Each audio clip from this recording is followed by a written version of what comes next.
नमस्कार पिलामाने मु पुणी थरे आपनको प्रियमदा क्लासेस रे स्वागत करूची। तो आमर जो ओआईएसएफ रो क्लास चलला तार आज गोटे नुआ सेशन रे आमे पहुंची जाइछे। तो मोर पूर्व क्लास रे आमे क्रियापदर तार थ्योरी क्लास सार देथिले, तार एमसीक्यू क्लास भी सार देथिले। तो आज आमे अव्यय पद विषय रे तार थ्योरी क्लास करबा, तापर नेक्स्ट क्लास रे आमे तार किछि एमसीक्यू करबा। तो एई परी आमे कंटिन्यू क्लास करि चलिबा, जेमति कि आमे तमरो जीरो रु बेसिक रु स्टार्ट करी कि तमरो मूल पर्यंत आमे जेमति कि पहुंची परिबा। तो सेति पई तुम पई गोटे खास तुम पई सेई परी गोटे बैच आना हिची हमरो, जोडे कि तुमरो जनवरी 1 रु हमरो लॉन्च हे जाई, जोडे कि आमे कहूचे तुमरो सैनिक बैच। कोन कहूचे सेटा को आमे सैनिक बैच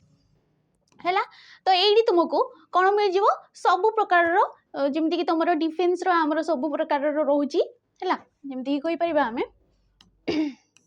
एटी तुमको ओआईएसएफ रो जो हमरो अपकमिंग जेते सब एग्जाम रोजी डिफेंस रिलेटेड मेन करी एई सैनिक बैच रे तुमको जीरो टू पूरा हीरो पर्यंत नेबा को पड़िबो, नै कि जिबु आमे हैला। जोडी कि तुमको हमरो बेस्ट फैकल्टी माने मध्ये मिल जिबे। हमरो प्रियमदा ट्यूटोरियल रो समस्त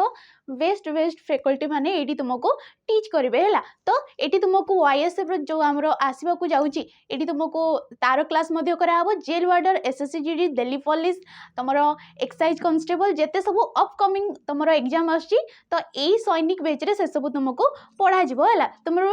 जीरो टू तुमको हीरो पर्यंत नै जिवो आमे हैला। तो एटी कोन रहउची हमरो देखो एटी जोड़ा कि तुमको 799 टंका रे मिल जिवो हैला। जोड़ा कि तुमको 799 टंका रे मिल जिवो, किंतु हमरो 7 जनवरी जाए तुमको एटा 599 रे 599 टंका रे मिल जिवो। तो जल्दी जल्दी हमरो बैच रे जॉइन कर जिबे हैला।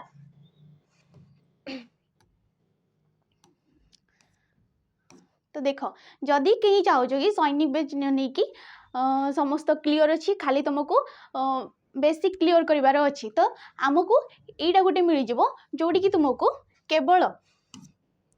तुमको रेकॉर्डेड क्लास मिल जिवो हैला। तुमरो जो ओआईएसएफ रो हमरो पूर्व तुमरो एग्जाम सरजी आ तार क्लास मध्ये हमरो सर जाई, तो सेही रिलेटेड जेते सब हमरो रेकॉर्ड वीडियो होची सेही एडी तुमको मिल जिवो। आ यारो एडी मॉक टेस्ट मध्ये मिल जिवो हैला। रेकॉर्ड वीडियो मिल जिवो, एडी तुमको लाइव क्लास मिलिबो नै, केवल रेकॉर्ड वीडियो मिलिबो आ मॉक टेस्ट मध्ये मिलिबो, जोडा कि तुमको 249 टंका रे मिल जिवो। आ यारो किछि ऑफर मध्ये नै हैला। तो जल्दी जल्दी हमरो बेच गुडी करे तमे जॉइन करि पारिबो। तो आज आमे कोन पढिबा तुमरो अव्यय पद विषय रे पढिबा हैला।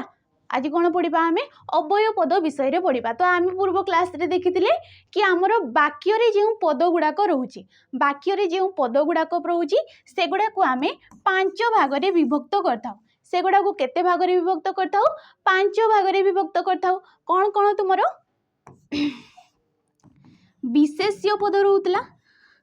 हैला। तो पूर्व क्लास का आमे टिके डिस्कशन कर दवा, जोटी कि तुमरो विशेष्य पद रहउतला। विशेष्य पद को पुनी आमे पांच भाग रे विभक्त करथले, जोगुडा को तुमरो होउची कोन नामवाचक, जातिवाचक, गुण किबा अवस्थावाचक रहउतला। आ तुमरो क्रियावाचक आ वस्तुवाचक ए पांच भाग रे आमे विशेष्य पद को तुमरो भाग करथले। आ विशेष्य पद आमे काहा को कहउतले? किछि गोटी निर्दिष्ट नाम को बुझाउतले, ताको आमे विशेष्य पद बोली कहउतले। तापरे कोन रहउतला हमरो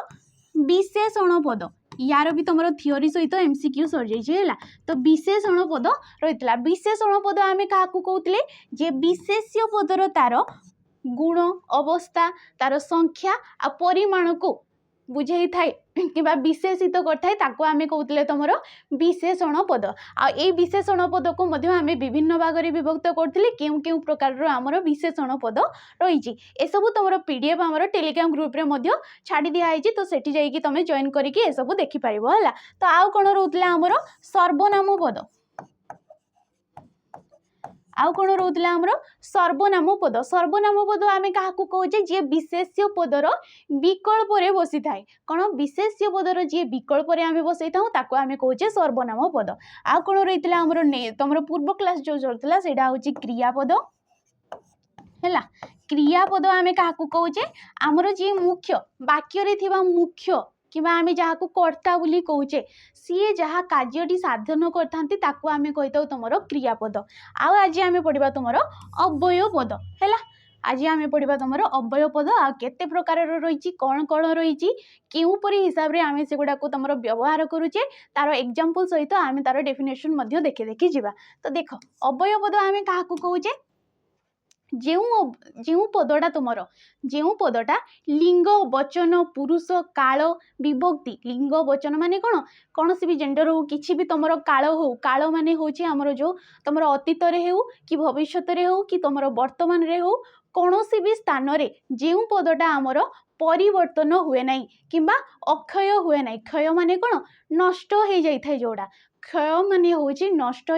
अक्षय माने होची नष्ट न होबा तो ଯେଉଁ पदटा नष्ट हो न थाए ताको आमे कहिताउ तमरो अव्यय पद देखो एटी कोन लेखा हला ଯେଉଁ पद गुडिकर रूप रे विभक्ति लिंग पुरुष वचन काल आदि भेद अनुसार कौनसी परिस्थिति रे जे व्यय बा परिवर्तन घटे नहीं सेही प्रकार रो अपरिवर्तन अक्षय पद को आमे कोन कहूचे अव्यय पद बोली कहूचे हैला। तो देख जो पदर कौन सी कारण रूप अर्थ व्यय घटे नहीं से जिनस नेक्स्ट देख कि तुम यहाँ रही तुम अव्यय पद जमीक आमर अ मात्र किंतु तथापि ये सब कौन गोटे गोटे अव्यय पद से विभिन्न विभिन्न प्रकार अव्यय पद अच्छा तार आम विभागीकरण देखीदबा है देख ये अ एवं मात्र किबा अबा अथवा किंबा प्रायतः ये सब गोटे गोटे तुम हो जाऊँगी अव्यय पद देख ये उदाहरण के लिखाई तुम केमिति सी तुम लिंगरे किंबा तुम कौन वचन रे पुरुष रे तुम काल रे किपरि परिवर्तन हो नहीं देख यहाँ कि तुम उदाहरण रही जाऊे देख फास्ट दीजिए राम और लक्ष्मण दुई भाई राम और लक्ष्मण दुई भाई राम कौन गोटे पुरुष तुम पुलिंगवाचक भी तुम कर लक्ष्मण भी तुम पुलिंग एठी जमती तुम सीता और मिता दुई भौणी एठी भी सी दुई भौणी कहूँ तो यही ओटा जो है राम ये कौन पुलिंग सीता हूँ स्त्रीलिंग तो स्त्रीलिंग भी सही अ रोचे पुलिंग रे भी आमर सही अ रोचे तो ये कौन परिवर्तन होची नाई एठी जमती कि देला देखो तुम शिक्षक श्रेणी रे आसिले ओ साहित्य पढ़ाइले ये कौन गोटे काल को बुझाऊँ काल माने ये तुम अतीत रे जहाँ घटी जाइए सेटा गोटे कहूँ तो ये काल रे भी तुम परिवर्तन हो नहीं से ओ को ओ रोची ओ एवं मात्र ये सब गोटे गोटे तुम अव्यय पद रोची तो ये थिला तुमरो किछि गोटे तार मूल जिनस है तो फास्ट देखा आम तुम संयोजक अव्यय पद आम क्या कहूचे है फास्ट आम देखा संयोजक अव्यय पद संयोजक अव्यय पद आम क्या कहूचे जो अव्यय पदटा आमर वाक्य किछिटा पद एकाधिक पद को किंबा तुम एकाधिक वाक्य को जी संयोग करता आम कहीता तुम संयोजक अव्यय पद है देख ये जमी तार तुम डेफिनेशन लिखाई जो अव्यय पद वाक्य दुईटी पद बा वाक्य सहित वाक्य को संयोग कर दिए ताकू आम कौन कहीता तुम संयोजक अव्यय पद जमीक तुम एवं हो पुणी है बी हो मध्य हो आहुरी हो आउ हो यही सब गोटे गोटे हूँ आमर संयोजक अव्यय पद देख उदाहरण तार देछि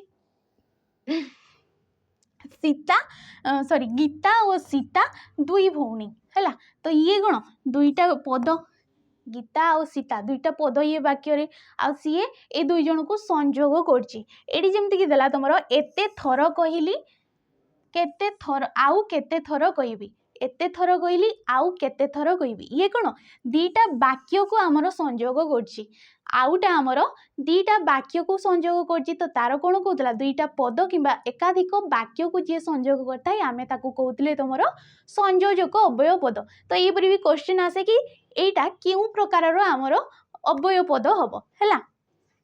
आमे पूरी गनु एवं सामान्य कोणार्क गले एटी एवंटा आमर संयोजक अव्यय परी काम करछि पिलाटी कठोर परिश्रम कले मध्य परीक्षा रे फेल होची ये भी दीटा वाक्य को आमर संयोग करुची तो ताको आमे कोन कहबा तुमरो संयोजक अव्यय पद कहबा हला मु मना कली फेर फेरटा होची गोटे आमर कोन से गोटे संयोग करछि तो ताको आमे कहबा तुमरो संयोजक अव्यय पद नेक्स्ट आमे देखिबा तुमरो बीजोजक अव्यय पद तो संयोजक कौन होता दीटा पद तुम किंबा वाक्य को एकाधिक वाक्य को संयोग करता तो ये तार अपोजिटा हम कि दीटा पद को जी विजोग करथबो किंबा दीटा वाक्य को जी विजोग करुथबो किंबा तुम प्रभेद करुथबो ताकू आमे कहि परिबा तुमरो बीजोजक अव्यय पद देख तार डेफिनेशन कोन देछि जेउ अव्यय पदरु अधिक पद बा वाक्य को अलगा करि दिए बा विजोग करि दिए ताहाकू आमे कहिबा तुमरो बीजोजक अव्यय पद है तो देख ये किसी तार तुमर उदाहरण मध्य देछि किंतु मात्र तथापि अथच ए सब तुमर गोटे गोटे बीजजक अव्यय पद हम है कहिबा सहज अथच करिबा कष्ट है ये कौन दीटा वाक्य को आमर पृथक करुचे कि तुम बीजोग करुचे एते औषध खाइली तथापि देह भल हो नहीं ये भी तुम बीजोग करुचे तो ये गोटे तुम बीजजक अव्यय पद बही अबा पोशाक राम पुरी गला किंतु समुद्र देखि पारिला नहीं मिता बा सीता गीत गाइबे ए सब हूँ तुम गोटे गोटे बीजजक अव्यय पद नेक्स्ट आम देखा तुम पदान्वयी पदान्वयी अव्यय पद पदान्वयी अव्यय पद कौन देख जो अव्यय पद गुड़िक अन्य सहित अन्वित बा मिलित हुंती सेगुड़िक पदान्वयी अव्यय पद कहती मिलित माने गोटे वाक्य सहित अन्य वाक्य सहित किंबा पद सहित पद से माने मिलित होता तो ताकू आमे कहबा तुमर पदान्वयी अव्यय पद देख जेमती कि तुमर बोली अपेक्षा अवधि पर्यंत प्रति छड़ा ये सब गोटे गोटे तुमर कौन हो पदान्वयी अव्यय पद देख उदाहरण देखिले आमे जानि परिबा कि सीता रामचंद्र सह वन गमन करथिले ये कौन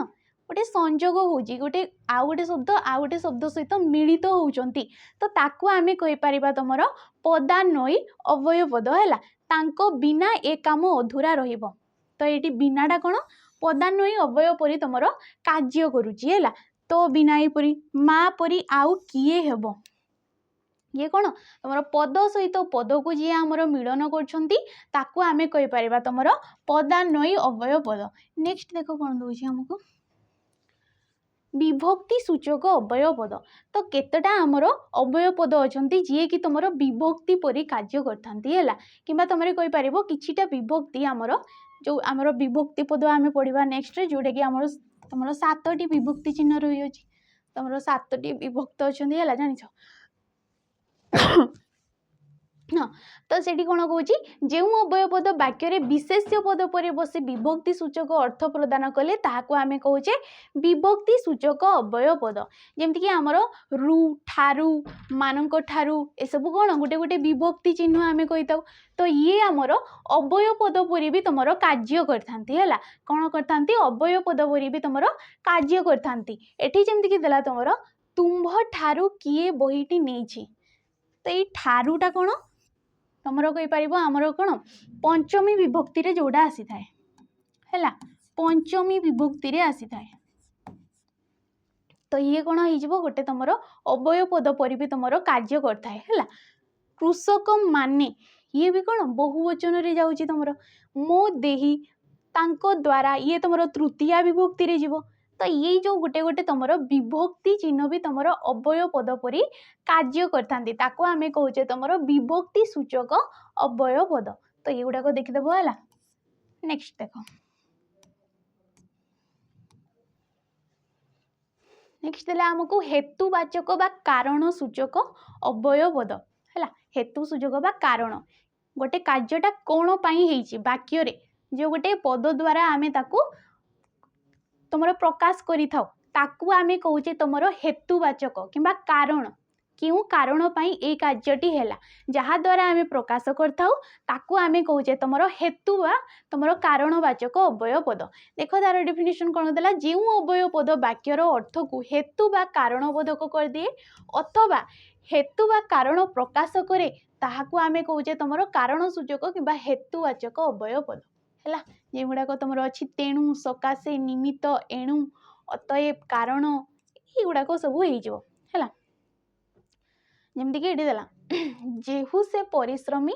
तेणु से फल पाइब कहीं सी फल पाइब जेहेतु सी परिश्रमी टीए जेहेतु सी आमर गोटे परिश्रमी टीए तेणु सी फल पाइब तो ये कौन कारणटा दर्शई दूची से कौन पाई आमर कौन तुम फल पाइब है ये जमी देला से जड़े उत्तम नेता सुतरांग से भल शासन देबे जेहेतु सी जड़े गोटे भल नेता तेणु से ही कारण ये गोटे कौन कारण को दर्शई दूची कि जेहेतु सी जड़े गोटे भल नेता तेणु सी भल शासन करेंगे तो ये आम भोट दे था कि आम जानी था कि ये आमको गोटे भल कौन दिग देखेबे तो से आम जन को भोट दे था कारण थाई कि आमे जन को भोट दौचे तो ये गोटे कारणर उत्पत्ति होची तो या को आमे कहि परिबा तमरो कोन कारण सूचक अव्यय पद है से अलसुआ हेतु गरीब है हेतुटा ताको कौन जेहेतु सी आमर जड़े अलसुआ होची तो सी गरीब ही रही कारण को दर्शई दौची है राम ठीक समय रे विद्यालय को गला नहीं एणु दंड पाइला कौन पाई सी दंड पाइला जेहेतु सी विद्यालय को लेट रे गला तेणु सी दंड पाइला तो ये कौन कारणटा दर्शई दौची है नेक्स्ट क्वेश्चन सॉरी क्वेश्चन नुहे आमर नेक्स्ट कौन देची कालवाचक अव्यय पद कालवाचक अव्यय पद कौन ये गोटे समय को बुझाऊ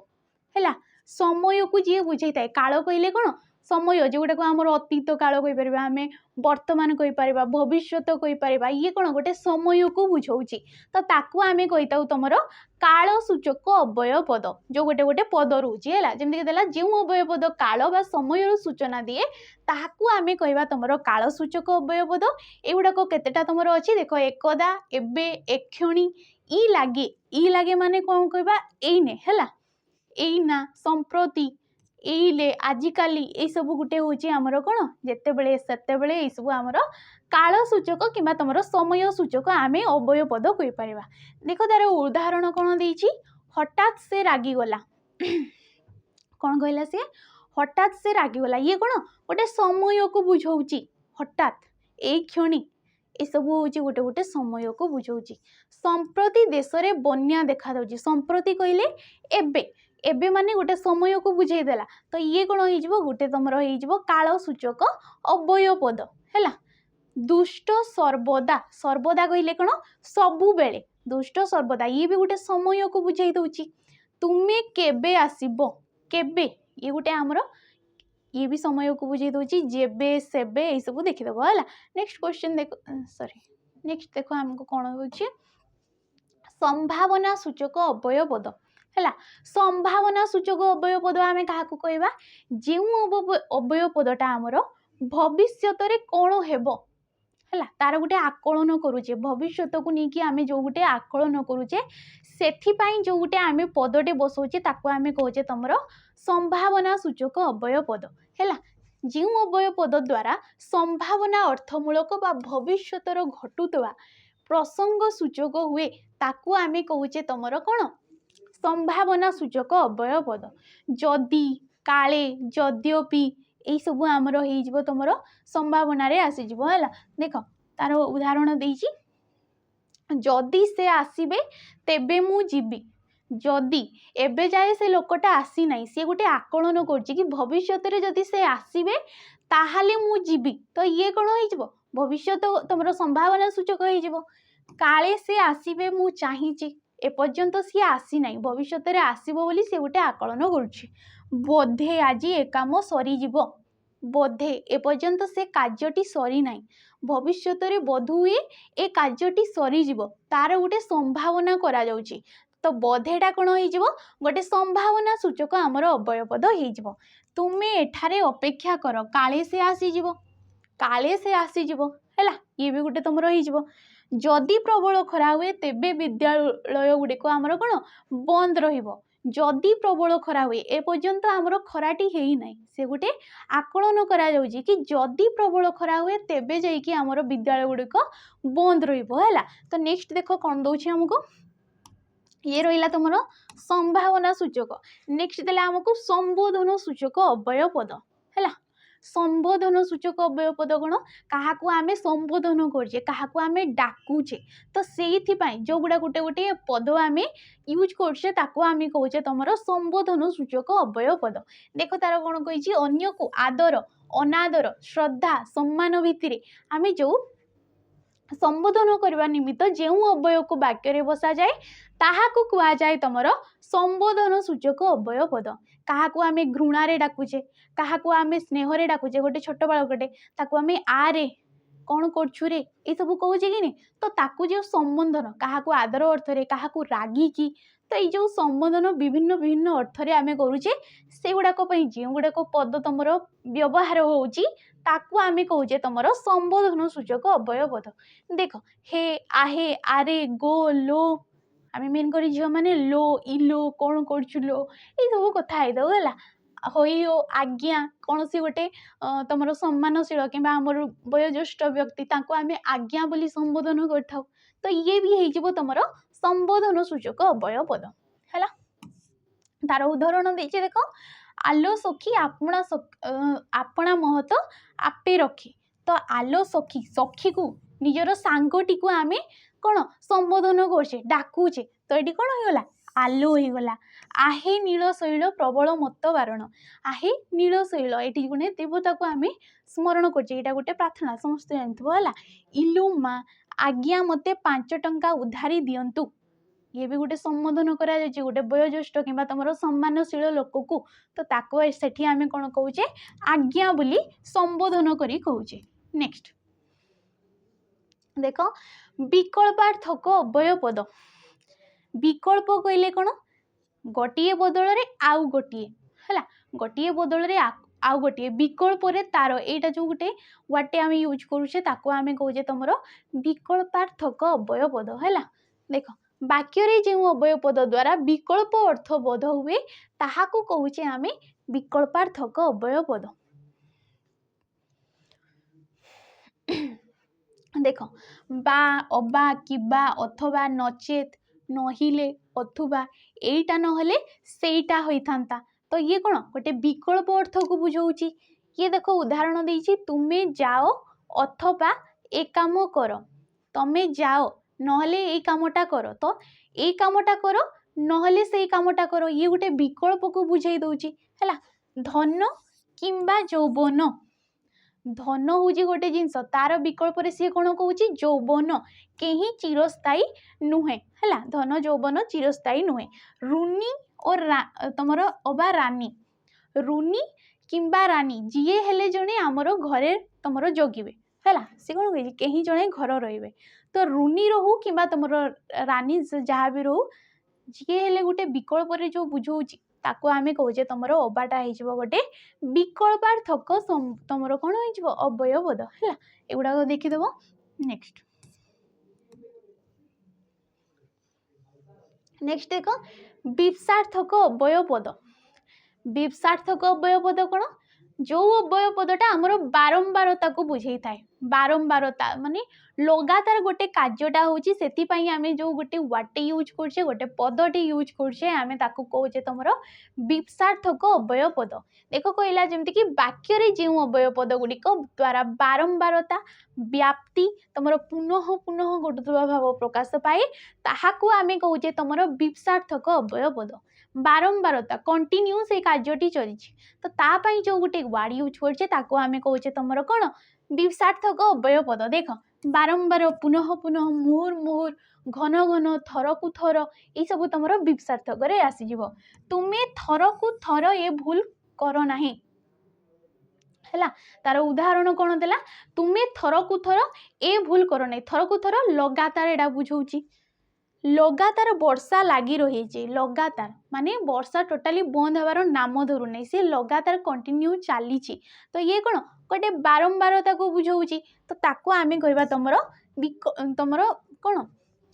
विप्सार्थक अव्यय पद है एगुड़ा देखीदेव। नेक्स्ट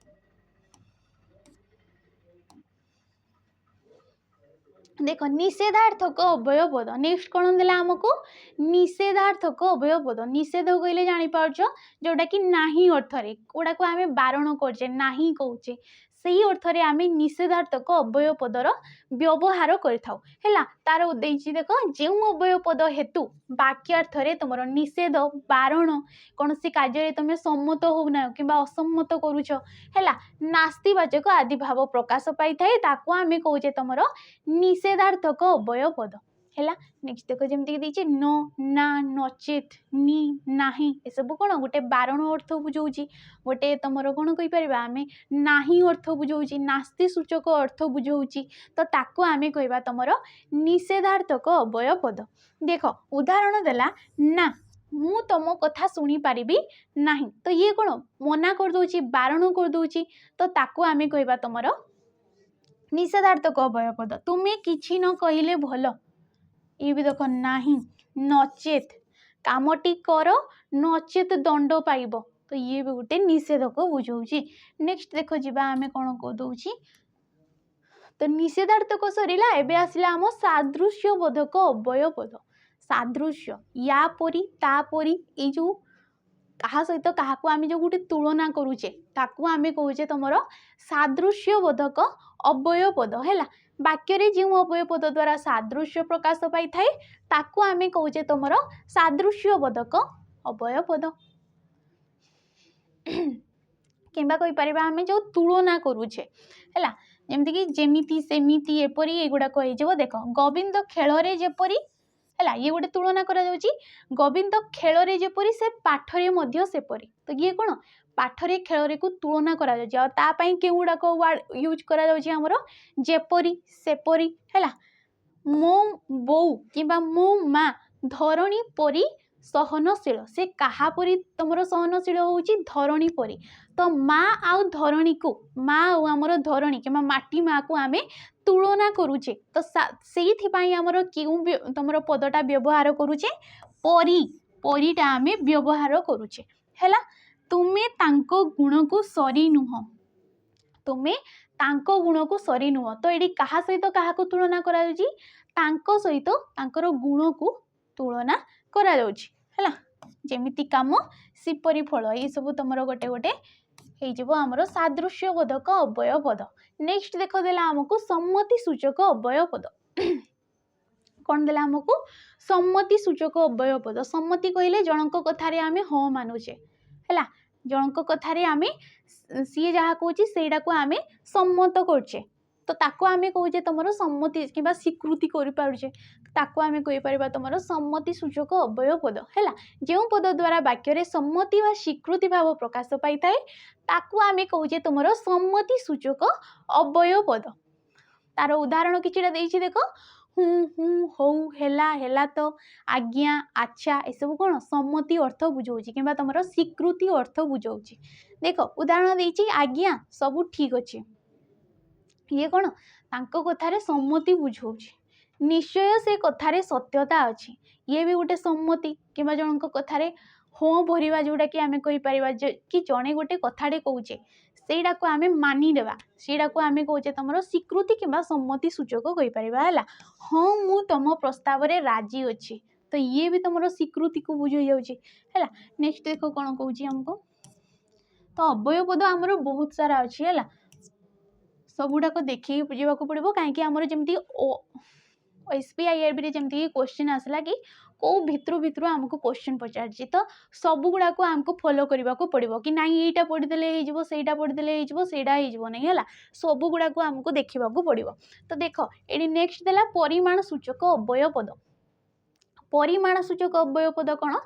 निर्दिष्ट परिमाण टे बुझाऊले है निर्दिष्ट परिमाण जमीक आम पढ़ी तुम विशेषण पदरे विशेषण पदरे तुम परिमाण सूचक अव्यय तुम विशेषण आसी जाऊला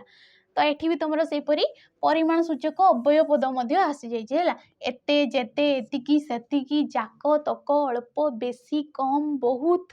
ये सब तुम परिमाण को गोटे बुझाऊँ तो ये हो परिमाण सूचक अव्यय पद है कि आम कहीपर वाक्य जो अव्यय पद द्वारा अगणीय तुम कौन अगणनीय वस्तुर परिमाण बुझा जाए अगणनीय माने जहाँ को गणना करहब ना है ताको आम कहे तुम अगणनीय ताको आम कह तुम परिमाण सूचक अव्यय पद देख उदाहरण देती एतिकी भात से खाई पारिबो नाही एतिकी भात से खाई पारिबो नाही भातटा को कौन आम गणी पारिबा ये गोटे अगणनीय वस्तु जहाँ को आम गणना करि परिबा नाही बालीटा को कौन आम गणी पारिबा बालीटा को भी आम गणी पारिबा नाही धरी नियो क्षीरटे रहिला तो आम कौन कहे लिटरे क्षीर दियो 2 लिटर क्षीर दियो तार तो आम गणी पारिबा नाही सी अगणनीय वस्तु को तो यही अर्थ रे आम करि परिबा तुमर परिमाण सूचक अव्यय पद है तो ये जमी कहला एतिकी भात जेतिकी भी भात थाउ भातटा को तो आम गणिकी एतिकी भात आम खाइबा बोली कहि परिबा नाही माने संख्यारे आम गणिकी कहि परिबा नाही तो ये गोटे परिमाण को बुझेदेला मते एते कथारू कौन मिलिबो कथाटा को कौन आम गणी परिबा ये भी गोटे होची अगणनीय तो एते कथा जेते कथा सेते कथा यही सब होची हमर गोटे अगणनीय तुमर होइजबो हला जेतिकी पाइलो सेतिकी यथेष्ट गंगा गली जेतिकी तुमर फल पाइली सेतिकी हैला। नेक्स्ट देखो देला हमकू धन्यानुकारी के शब्दानुकारी अव्यय पद। धन्यानुकारी कि तुम शब्दानुकारी गोटे शब्दटे शुणा जाऊथबो से प्रकार को आम कहे तुम कौन शब्दानुकारी तुम अव्यय पद। देख शब्द बा ध्वनिर अनुकरण रे गठित अव्यय गुड़ी को आम कहे तुम शब्दानुकारी कि ध्वनार्थक अव्यय पद। जमती कि देला ठन ठन ठिक ठिक फड़ फड़ तुम ढंग ढंग ये सब कौन गोटे गोटे शब्द को बुझाऊँगी तो ताको आम कहीपर तुम शब्दानुकारी अव्यय पद। देख ठन ठन करी घंटारे 12टा बाजिला ठन ठन ये गोटे शब्द को बुझाऊँगी है। भो भो कुकुरटी भो भो करुच्ची जमती हाँ यहाँ को कहीपर आम शब्दानुकारी ये सब देखीदब है। नेक्स्ट देख पद विकारी बा निरर्थक अव्यय पद यहाँ गोटे इम्पोर्टाट जमती कि पद विकारी आउ कौन कही से निरर्थक कौन गोटे अर्थ थी गोटे पदर अर्थ थी आ सहित जो लगी अर्थटा तार कौन अर्थ नथिबो से ता सहित लगी थाए। जमती कि ये देला देख सार्थक शब्द परे गोटे सार्थक शब्द कि आम कहीपर गोटे अर्थ बुझाऊवा शब्द है परे निरर्थक स्वर विकार मूलक जो शब्दटी संयुक्त होता है ताहाकू आम कहवा तुम पद विकार अव्यय पद। तो सार्थक शब्द कि आमर जो गोटे अर्थटे बुझाऊँगी से शब्द सहित आउ गोटे जो आमर शब्द लगी जाऊँगी कि जी आमर अर्थ किसी भी बुझाऊ ना से ही पदटी को आम कहवा तुम पद विकारी कि तुम कहे आम कौन निरर्थक अव्यय पद है। युवाक जमती देला पाठ साठ पाठर गोटे निहाती अर्थ अच्छी पाठर गोटे अर्थ रही सहित कौन लगी साठ तो ये साठटा होमर पद विकारी कि तुम कहीपर आम निरर्थक अव्यय पद है। मोटा मोटा कहले गोटे अर्थ बुझाऊँगी मोटी कहले कौन किसी बुझाऊँगी मोटा मोटी डका हका ये हकाटा होमर पद विकारी डका कहले हूँ डाकिबा हका कहले कौन तार किसी अर्थ अच्छी यार किसी अर्थ नहीं कि आम कहीपर गोटे निरर्थक तो ये होमर कौन पद विकारी अव्यय पद है। बछा बछी रुआ रोई गाँ दांड सॉरी गाँ गंडा है गाँ कहले अर्थ बुझाऊँगी गंडा कहले कौन तार किसी अर्थ बुझाऊँगी किंतु आम ये सब यूज ही करता कि आमको भल लगे गोटे वाटे कहला बेले जोड़ा आमको सुंदर लगी था से ही आम कही था गाँ गंडा पिला झिला ये सब कही था ना आम तो यही सब हूँ गोटे गोटे आमर कौन हो पद विकारी जमती कि चाकिरी बाकिरी चाकिरी गोटे अर्थ अच्छी बाकिरी कौन गोटे अर्थ अच्छी किंतु आम ये सब कही था ये सब आमको भल लगी था कहवा लगी है। पिला झिला होगला है गाँ गंडा ये सब हो। नेक्स्ट देख समुदाय सूचक अव्यय पद। नेक्स्ट कौन देला हमको समुदाय जी समस्त अर्थ को बुझाऊब जमती कि आम कहीपर तुम इत्यादि केतटा अर्थ तुम जमती कि फूल फल गीत जहाँ भी लिखाई लास्ट आम किसी लिखि था इत्यादि प्रभृति तो ये सब कौन समुदाय अर्थ को बुझाऊँगी तार देख डेफिनेशन कौन देती केतेक अव्यय पद समुदायर सूचना दे था से गुड़ा को आम कहे तुम समुदाय सूचक अव्यय पद है। ओगेर इत्यादि ये सब तुम प्रभृति एगुड़ा को आमर समुदाय है। देख गोपाल हरि गोविंद ओगेर मिलीमिशी काम कर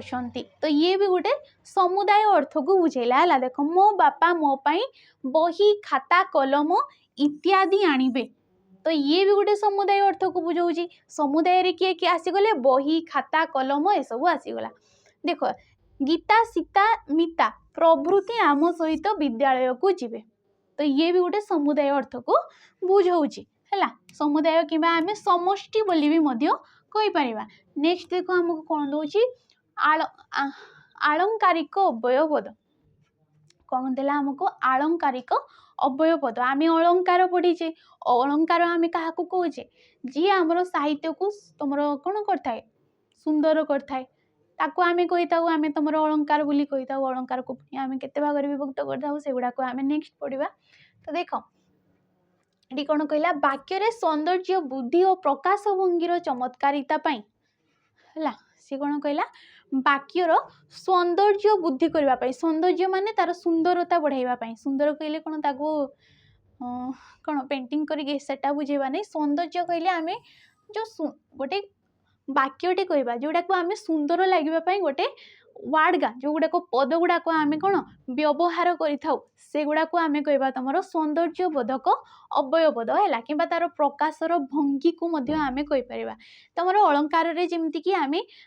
केतटा अक्षर जो आम जतिपात कर तुम कौ अलंकार केतटा अक्षर आम जो करगुड़ा आम अलंकार बोली कहते तो एठी भी सहीपरी है जमीक तुम तो अच्छा जे टी मो यपरा हो तुम गोटे कौन कौन आलंकारिक अवयवपद है कि सुंदर कथा कहूच मो तो मोर अर्थ कौन ये किसी बुझौनी किंतु सी आमर वाक्यटी को सुंदर करुच्ची यही कथाटी कौन कहल मो कथाटी ये भी कौन है तू परा बोलाऊ उत्कल संतान तू परा बोलाऊ उत्कल संतान ये भी आमर वाक्य को सुंदर करने बसी है गलाणी तो गला कथारे संगात गलाणी तो गला कथा तो ये तोड़ा कौन सौंदर्य बुद्धि करने आमर बसी है नेक्स्ट देख ये आसला गोटे भावसूचक अवयवपद भावसूचक अवयवपद कौन जोड़ा को आम अनुभूति करें अनुभूति करें कि तुम मन भर जोड़ा को आमर बाहर ताकू आम कहवा तुम भावसूचक जमती कि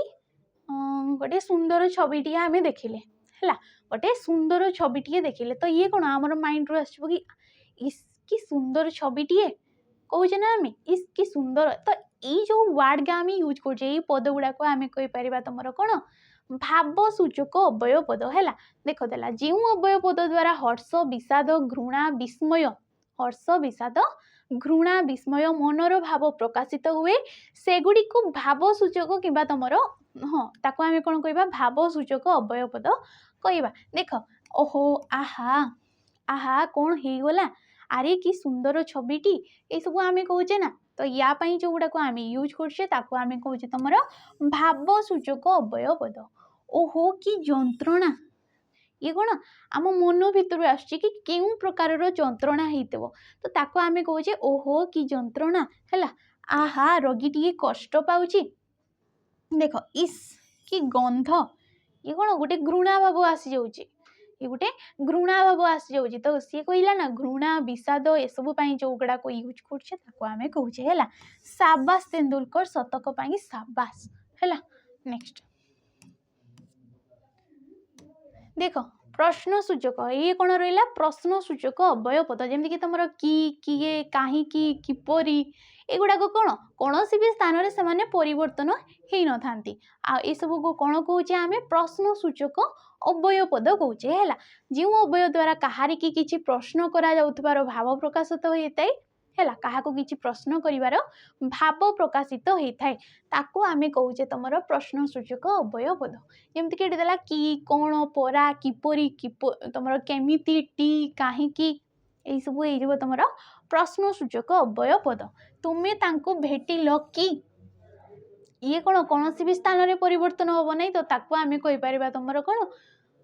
प्रश्नसूचक कहीं से परा ये सब हो तो युड़ाक देखीदेव तुम अवयवपद सरीगला नेक्स्ट क्लास रे आमे तार किछि एमसीक्यू करवा जमीक तुम एग्जाम रिलेटेड किछि भी जदि तुम एग्जाम रे पड़ी से प्रकार अवयवपद आने मो चेष्टा करी नेक्स्ट क्लास रे आमे तार कौन अवयवपदर एमसीक्यू करवा तो से पर्यंत रोजी नमस्कार।